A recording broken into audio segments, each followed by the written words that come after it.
नमस्कार दोस्तों। इस वीडियो में आपका हार्दिक स्वागत है। दोस्तों, मैंने एक वीडियो बनाया था और जब राजस्थान में मुख्यमंत्री के नाम का चयन हुआ था और इस मुद्दे को लेकर मैंने ये वीडियो बनाया था और आपने काफ़ी पसंद भी किया उसको, तो आप सभी का तहे दिल आभार व्यक्त करता हूँ इस बात के लिए। वीडियो दोस्तों ये था कि राजस्थान में भजनलाल के नाम का ही चुनाव क्यों किया गया है। मैंने तब भी वीडियो में ये कहा था कि भजनलाल एक सीधे सच्चे इंसान है और बिल्कुल आंख बंद करके वो पार्टी के आदेश निर्देश मानेंगे। अपना दिमाग लगाने की बहुत ज़्यादा ज़रूरत उनको है नहीं और पार्टी ने यही सोच समझकर उनका सिलेक्शन किया है। जितने भी राजस्थान के जो दिग्गज थे, चाहे वो वसुंधरा राजे हों या और जो दूसरे दावेदार थे, सीपी जोशी, जिनके नाम हवा में उस समय तैर रहे थे, गजेंद्र सिंह शेखावत हों, पूनिया हों, और भी जो एक दो और नाम रह गए, उनके नाम मुख्यमंत्री के लिए चल रहे थे, मतलब कयास लगाए जा रहे थे। लेकिन उनमें से किसी को नया बनाकर भारतीय जनता पार्टी ने अप्रत्याशित तरीके से एक लोगों को आश्चर्य में डाल दिया और भजनलाल का चयन किया गया, जबकि भजनलाल पहली बार ही जयपुर में सांगानेर से विधायक बने हैं। तो दोस्तों, वजह मैंने तब भी ये बताई थी और वजह आज भी वही कायम है कि भजनलाल सीधे सीधे बिल्कुल नाक की सीध में चलने वाले इंसान हैं। वो ज़्यादा लेफ्ट राइट नहीं कर सकते और पार्टी ने जो उनका सिलेक्शन किया है वो अचानक एक तरह से सबको आश्चर्य में डालते हुए, और उसका सिलेक्शन का मैंने वजह तब भी बताया था कि ये बहुत ज़्यादा हील उज्जत नहीं करने वाले, बिल्कुल पार्टी के अनुकूल चलेंगे। तो वो पार्टी के अनुकूल ज़रा ज़्यादा ही चल रहे हैं और आप देखिए कि पिछले एक महीना करीब होने को आ रहा है और राजस्थान में अभी तक मंत्रिमंडल का अता पता नहीं है और इस बात से मुख्यमंत्री को कोई फर्क नहीं पड़ रहा। सबसे महत्वपूर्ण बात यह, मुख्यमंत्री गाय टाइप इंसान है और वो ज़्यादा राजनीतिक समीकरण या हिसाब किताब लगाने में उतने माहिर नहीं है जितने और जो राजस्थान में जो दूसरे, आप यूँ कहें कि शातिर और तेज तर्रार भारतीय जनता पार्टी के नेता हैं।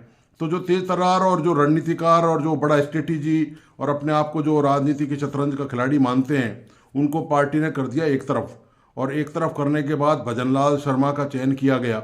और उसकी वजह यही, मैंने उस वीडियो में ये भी निवेदन किया था आपसे कि पार्टी की कोशिश यही है कि ऐसे लोगों को महत्वपूर्ण पदों पर लाया जाए जो बिल्कुल चुपचाप, बिल्कुल साइलेंट होकर, बिना जरा भी कोई चूं किए बगैर उनकी बात मानते रहें और उन्हीं के अनुसार चलें। जैसा वो देखें वैसा वो सोचें, जैसा नेतृत्व सोचता है वैसे सोचें, वैसे ही वो कदम उठाएं, वैसे ही वो काम करें। इसका उदाहरण मैंने तब भी देख के बताया था कि राष्ट्रपति मुर्मू का चुनाव इसका सबसे बड़ा उदाहरण है। लोकसभा के स्पीकर ओम बिरला का चुनाव इसका उदाहरण है, जिनका नाम उस समय बिल्कुल कहीं पर भी नहीं था, जबकि पार्टी में इसके लिए, इन पदों के लिए वरिष्ठ नेता मौजूद थे और उन वरिष्ठ नेताओं को एक तरह से आईना दिखाते हुए, दरकिनार करते हुए पार्टी ने ऐसे निर्णय लिए। अब निश्चित तौर पर जब आपको ये उम्मीद ही नहीं हो और आप कल्पना से बाहर हो और मतलब प्रतिस्पर्धा से भी बाहर हो, न सिर्फ आपकी कल्पना में नहीं हो बल्कि तो आप अपने आप को मानते ही नहीं हो इन पदों की प्रतिस्पर्धा में, और फिर अचानक यदि आपको पता चले कि आपको यह बनाया जा रहा है, तो निश्चित तौर पर आप जीवन भर पार्टी के ताउम्र उम्र जो है वो सिर झुका के आभारी रहोगे। अब ये ठीक है कि ये संवैधानिक पद हैं, इनकी कुछ वो दिखावटी मर्यादाएं हैं, वो एक अलग बात है, लेकिन अंदर से क्या क्या सब कुछ चलता है ये सबको पता है, इस बात का सबको अंदाजा है। तो भजनलाल के मामले में भी राजस्थान में दोस्तों यही साबित हो रहा है कि अभी तक मंत्रिमंडल का अता पता नहीं है।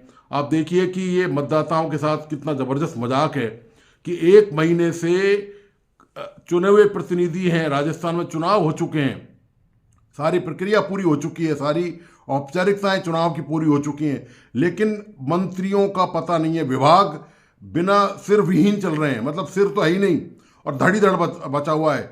धड़ के भरोसे राजस्थान चल रहा है, राजस्थान के विभाग चल रहे हैं। विभाग में वही नौकरशाह पहले जमे हुए थे, नौकरशाह शासन कर रहे हैं। और मैंने तब भी एक इससे पिछले वीडियो में एक निवेदन आपसे और भी फरमाया था कि देखिए, आपके जीवन में कोई फर्क नहीं आया होगा, मंत्री आ जाएंगे ना तो भी आपके जीवन में बहुत ज़्यादा फर्क नहीं आएगा।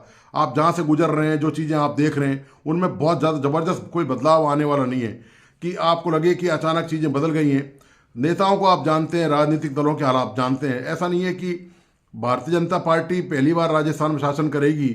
आपने भारतीय जनता पार्टी का शासन पहले भी 2 बार देखा है, जब वसुंधरा राजे मुख्यमंत्री बनी थी, या उससे पहले किसी ज़माने में एक दौर था जब भैरव सिंह मुख्यमंत्री थे राजस्थान के, और उसके बाद फिर कांग्रेस आई। ऐसे इस तरह से आप लोगों ने अल्टा पलटी करवा दी। इनकी सिकाई आपने ये सोच कर करी होगी उस समय, निश्चित तौर पर हर 5 साल बाद की दिमाग नहीं खराब हो जाए। नेताओं का क्या है कि मिजाज तो बिगड़ जाता है और वो कुछ और ही समझने लग जाते हैं, खुद को खुदा समझने लग जाते हैं। तो आपने वो खुदाई इनकी निकाल दी, लेकिन दोस्तों उसके बावजूद भी जो है ना वो कसर कहीं ना कहीं छोड़ दिया आपने। तो कसर छोड़ दी, तो ये कसर का ही परिणाम है कि पलटी पूरी खाने के बाद भी आप देखिए कि राजस्थान में जो है वो विकास का जो काम है पिछले 1 महीने से हो ही नहीं पा रहा है। मतलब नौकरशाहों के भरोसे यदि खाली विकास कराना था तो फिर मेरा मानना, मैंने कहा भी था कि चुनाव कराने की आपको आवश्यकता ही नहीं है। नौकरशाही शासन चला रहे हैं और वो उन्हीं की आंख नाक कान से ही सब कुछ देखना है आपको। तो ये सारी जो कवायद है ये दिखावटी है, ये शोशेबाजी है सिर्फ। ये सब नहीं करनी चाहिए थी, और इसमें करोड़ों रुपया लोगों का लग गया। जनता का धन जो इसमें टैक्स है वो चुनाव में आप जानते ही कितना पैसा खर्च होता है। वाइट की बात कर रहा हूँ मैं, ब्लैक की बात नहीं कर रहा। ब्लैक तो और भी ज़्यादा कितना कितना पैसा खर्च होता है। तो सवाल दोस्तों इस बात का ये है कि क्या इसी तरह से लोकतंत्र चलता है? मैं आपसे प्रश्न सिर्फ यही करना चाहता हूँ, क्या देश का लोकतंत्र ये लोकतंत्र है? इसको क्या लोकतंत्र कह सकते हो आप कह सकते हो तो बहुत अच्छी बात है, हम तो आपके साथ हैं। आप सब लोग सिर माथे पर हैं और आप जो निर्णय करेंगे वही सर्वोच्च होगा। लेकिन दोस्तों मेरा जो व्यक्तिगत ख्याल है वो यही है कि दोस्तों ये लोकतंत्र नहीं है, ये सीधा सीधा संकेत देता है तानाशाही का। कहीं ना कहीं आप ये महसूस कर रहे होंगे कि ये एक तरह से मतलब इलेक्टेड चीफ मिनिस्टर है, वो अपना मंत्रिमंडल, संविधान तो ये कहता है, कानून ये कहता है कि मुख्यमंत्री अपने मंत्रियों का खुद गठन करेगा, खुद उनको शपथ दिलाएगा, खुद तय करेगा उनके नाम। लेकिन यहाँ मुख्यमंत्री आप जानते हैं कि वो बिल्कुल गरीब गायब टाइप इंसान है, और वो बिल्कुल, उनको उम्मीद ही नहीं थी इस बात की। सपने में भी मुख्यमंत्री भजनलाल ने नहीं सोचा होगा कि राजस्थान का नेतृत्व उनको करने का मौका मिलेगा। तो इसलिए उनके मुंह से आप देखिए, यही वजह है जो पार्टी ने जो सिलेक्शन किया है, अभी तक एक शब्द भी, लाइन की बात नहीं कर रहा मैं, लाइन तो बहुत बड़ी चीज़ होती है, पूरी लाइन में तो कम से कम 15-20 अक्षर होते हैं। मैं एक वर्ड की बात कर रहा हूँ, एक सिंगल वर्ड। मुख्यमंत्री भजनलाल ने अभी तक एक वर्ड नहीं कहा है इस मुद्दे को लेकर कि राजस्थान में मंत्रिमंडल का गठन क्यों नहीं हो पा रहा है। आप ये सबसे बड़ी आश्चर्य की बात देखिए, 2 उप मुख्यमंत्री हैं। खैर वो तो उप मुख्यमंत्री तो दूसरे कारणों से बनाए गए हैं, आप जानते ही हैं। वो तो सब जातिगत समीकरण, आप सारे राजनीतिक दल इस तरह करते हैं। कोई भारतीय जनता पार्टी ये जरूर कहती है कि पार्टी विद डिफरेंस, लेकिन बहुत ज़्यादा डिफरेंस कोई इन सब मुद्दों को लेकर तो कम से कम नहीं है। बाकी दूसरे मुद्दों को लेकर हो सकता है, लेकिन जो मुख्यमंत्री बनाए, प्रेम बैरवा और दिया कुमारी, तो वो तो दूसरे कारणों से समीकरण है उसके, राजनीति मतलब आप जानते हैं जातिगत समीकरण है, बहुत सारे समीकरण एक साथ काम करते हैं। लेकिन सवाल इस बात का लेकर दोस्तों वही यक्ष प्रश्न आज भी अभी भी मौजूद है कि क्या प्रदेश के मतदाता अपने आप को ठगा हुआ महसूस कर रहे हैं? क्या आज करीब महीना भर होने को जब आया हुआ है और अभी तक मंत्रियों का आता पता नहीं है? क्या सिरविहीन शासन विभाग ऐसे ही चलते रहेंगे क्या? और क्या इससे ये एक बात और साबित होती है, तो अब जब मंत्रियों के बिना चल रहा है तो मंत्रियों के आने के बाद भी क्या हो जाएगा? क्या मंत्रियों के हाथ में, क्या जब मुख्यमंत्री के हाथ में स्वयं विवेकाधिकार नहीं दिया गया है तो आपको क्या लगता है कि क्या मंत्री बहुत कुछ करिश्मा कर सकते हैं राजस्थान के डेवलपमेंट के लिए, विकास के लिए? दोस्तों मुझे व्यक्तिगत तौर पर ऐसा नजर नहीं आता।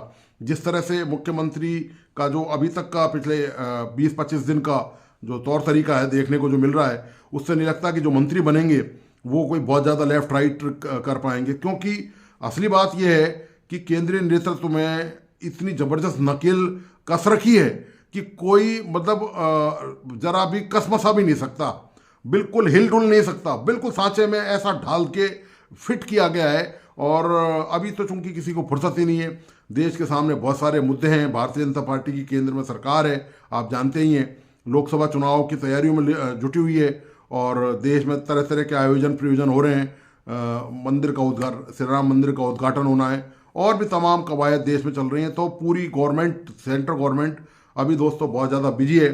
जब वो उनको थोड़ी फुर्सत मिलेगी, जब प्रधानमंत्री जी को, अमित शाह को, केंद्रीय गृह मंत्री को और पार्टी के अध्यक्ष JP नड्डा जी को जब फुर्सत मिलेगी, तभी दोस्तों वो राजस्थान पर नजरें इनायत उनकी हो सकेंगी।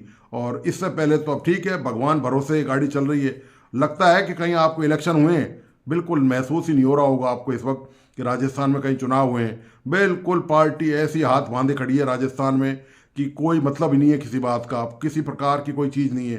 अब कांग्रेस ने दो चार बार ये मुद्दा उठाया भी है और राजस्थान के मीडिया ने भी ये मुद्दा उठाया और मैंने भी ये मुद्दा उठाया सोशल मीडिया के माध्यम से, आप सभी के माध्यम से। लेकिन चूंकि वो मामला चूंकि केंद्र द्वारा तय होना है, तो इसलिए इसमें बहुत ज़्यादा कुछ हील हवज्जो हो नहीं सकती है। तो अब देखना यही है दोस्तों कि राजस्थान के जो करोड़ों मतदाता हैं उनकी किस्मत में क्या लिखा है, वो किस तरह से राजस्थान की विकास की गाड़ी आगे बढ़ती है और अब क्या क्या बाकी है देखना। अभी तो दोस्तों ये ट्रेलर है, पिक्चर तो दरअसल अब आना भी बाकी है। तो आप पिक्चर का इंतजार कीजिए और ट्रेलर से ही अभी आप खुश रहिए और आनंद रहिए। और नववर्ष दोस्तों आने वाला है, तो मैं आपको अग्रिम सभी दोस्तों को, मेरे चाहने वालों को, मेरे दोस्तों को, मेरे शुभचिंतकों को, जिन्होंने मुझे ढेर सारा उत्साहवर्धन दिया है और मुझे प्रोत्साहन दिया है यूट्यूब चैनल के माध्यम से, तो वो ऐसा ही नए वर्ष में बनाए रखें। आप सबको धन्यवाद। नमस्कार।